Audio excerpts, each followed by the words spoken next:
Well, Mr. Oluwole Osaze Uzi joins us now, and he is the Director of Publicity and Virtual Education at INEC. I do not want to, jump the gun, but if in the manner in which that request has been presented does suggest that some controversy is going to trail it. Do you see it coming up?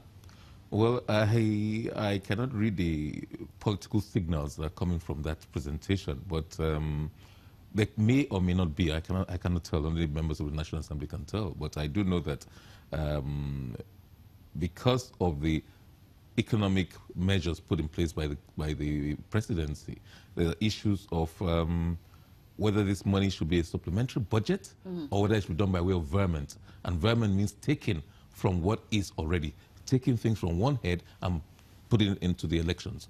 I don't know. Our job is to what submit. Precisely is this proposal? Is this violent, or is this not a supplementary budget? My understanding of it from my reading of what was presented before the Senate was that it was violent or supplementary. I see. But I think 160-something billion was to come from the 2018 budget.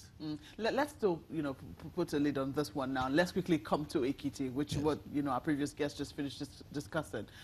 You have been commended. Some people say, oh, this is a tremendous improvement on the process that INEC deployed to previous elections, and they're quite happy with the deployment and all of that. But they also want to see more transparency in the collation process. Why is the collation process not being open to civil society organizations and perhaps the polling agents of the political parties? Well, it is. Let us understand what the TMG representative said. He said in the collation, not collation as in collation centers, because your cameramen were there, the media was there, civil societies were there, the political party agents were there and raised objections and raised comments and everything else. So everybody was there in each stage of the collation. Even the state collation was televised live.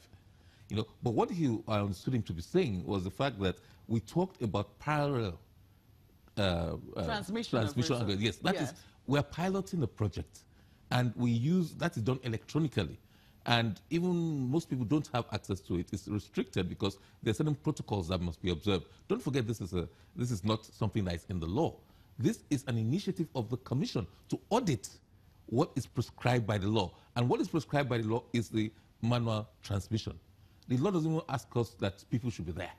But we, in a sense of transparency, now requested that if you're interested, get accredited as a media person, get accredited as a CSO person, and as a right party agent should be there just to build confidence and be transparent. So all that is done. Maybe if we are finished piloting it, there might be, with certain protocols, limited access to viewing what happens with the electronically transmitted. Which is basically what they're asking for. They want to be able to see what is transmitted electronically. It's one stage at a time. The one prescribed by law is open to everybody.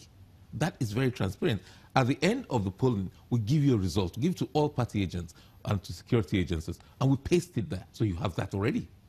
And the parties actually transmit that one to their own situation rooms. And at the collation center, accredited people are allowed in, and they bring all these things from the units, and they compare the things, and it's entered into a sheet that's again given to those people I had mentioned before. Then it goes to the next stage of collation. And in the final collation, everybody is there. When the collation officers from the local governments come to the collation center at the state level, read to the hearing and sight of everyone and the world that this is in this particular unit, in this particular local government, party A scored this, party B scored this, and then it's total. This is the total number of rejected votes. So that transparency runs right through. It is the parallel one that we use for auditory purposes that we're piloting that is not yet open. Mr. Uzi, I just want to transition momentarily to the INEC budget, that's the election budget, rather. Sure. When you talk about the 242 billion, obviously there's a lot of speculation right now as to how that figure was arrived at. Yes. Can you give us a sense between INEC and the administration of President Muhammadu Buhari, how that figure came about? Was your original figure higher, lower? How was that arrived at? Well, we see the elections as a project. So we have an election election project budget. And we tabulated all the departments were made to make calls. By the way, it's 242 billion. It's not all for INEC. Only 189 billion thereabouts is actually INEC component of it, because we have for the security agencies as well. So in our, I can only speak about us. I don't know how the police or DSS or other agencies got theirs. all departments and state offices were, what do you need for the 2019 budget? Extrapolating from 2015 budget and the off-cycle elections, say, look, we need so many personnel, we need card readers, we need to enhance the card readers, we need more boxes, we need this for printing. So it's the total component of all the requirements of an election. So you need training, and that, for example, is taken to the 2019 budget from the letter read to the National Assembly from the presidency. Training, personnel, logistics. We need to get pay allowances to the ad hoc staff we're going to employ. We need to hire vehicles.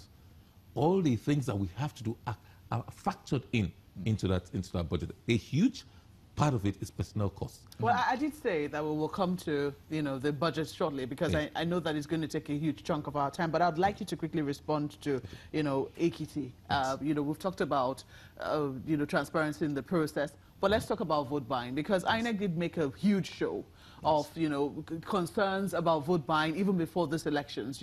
I think we saw the beg your pardon now, is it the Director General now? I'm trying to remember. INEC, the INEC chairman, yes, the INEC chairman, make a visit to the EFCC chair, on concerns of vote buying and how they could have, come into the situation. And there were promises that, was going to be on the reduction. But people say, in fact, civil society organizations use the word shameful. They say, we did not see anything in Anambra. Right now, the situation is shameful because it was more blatant than they had ever seen.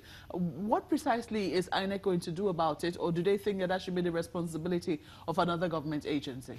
It's a combined responsibility, actually, because, first of all, we know that bribery, inducing people, is a criminal offense to the criminal code and the penal code, general laws.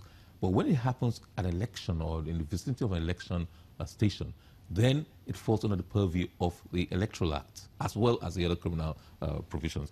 When it's under the Electoral Act, the Commission has the duty, responsibility to prosecute. But the point must be made that it's for other agencies to arrest and to investigate. In the conclusion of their investigation, then the Commission prosecutes. Now, what can INEC do in between? First of all, after the issues raised in Anambra, in Ekiti, and to an extent, in Anambra, Ondo, and Edo, we started on what can we do in the meantime. And we now change the outlay, the plan of the polling units, such as to further guarantee the secrecy of the ballot and move the sitting arrangements so that the agents or those cannot easily see how a voter votes. But sadly, that was not the situation. Oh, yes, it was. Oh, yes, it was. Oh, yes, it was. There's a difference. That's not what we heard from the observers. Draw the distinction.